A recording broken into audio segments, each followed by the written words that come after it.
Good evening.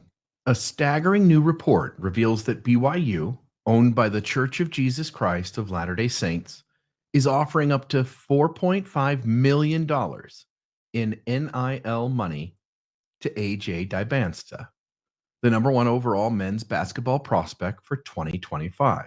This massive sum is raising eyebrows, especially considering the possible source of the funding.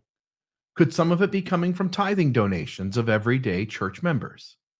Dybantsa, a 6'9" forward who attends Utah Prep, has impressed scouts nationwide and is being pursued by major schools like Alabama, North Carolina, and Kansas.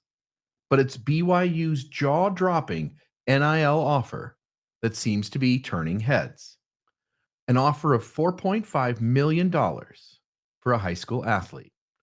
Is this what the church wants to invest in? This isn't just about sports. With an institution like BYU, where funds are tied to the LDS church, it's important to ask, is this where tithing money is going?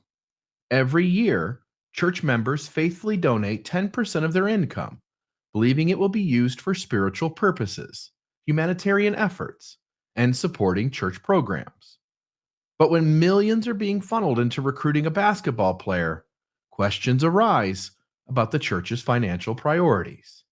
Additionally, what does this kind of money mean for other students at BYU, for those hoping for scholarships, grants, or any other kind of financial aid? How does this $4.5 million offer affect their chances of receiving educational support? Could prioritizing a sports star at the high school level limit resources for those who need help paying for their education?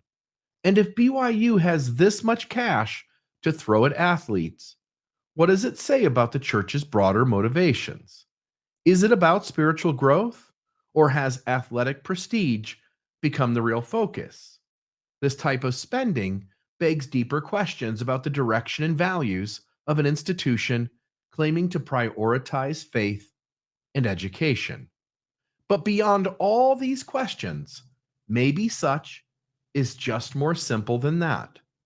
One analyst had this to say: AJ isn't just going to take the highest check, but the money has to be competitive. Phil Knight could decide he wants AJ at Nike's flagship school in Oregon and make an offer no one can match.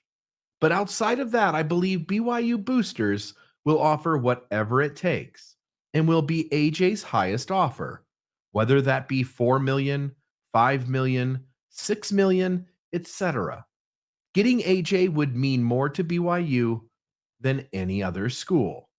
If AJ goes to North Carolina, Kansas, or whatever other school, he will be great. At those two schools specifically, he'd have that powerful brand behind him his whole career. He would also be another name in the long line of NBA greats. At BYU, AJ not only will elevate BYU basketball, but he has a chance to change the perception of the entire university. BYU is associated with the church. And true or not, I think many boosters believe that AJ can open doors for BYU as a whole, and to an extension, the church. If the potential future face of Nike can go to BYU, why can't a five-star quarterback choose BYU?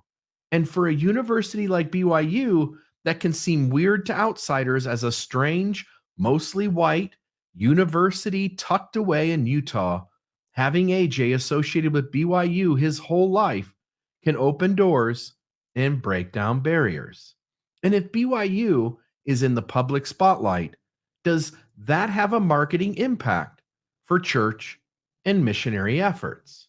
Maybe not, but no other boosters at any school are asking those questions. Those mean something to BYU, which is why I think boosters won't be outbid to get talent like AJ.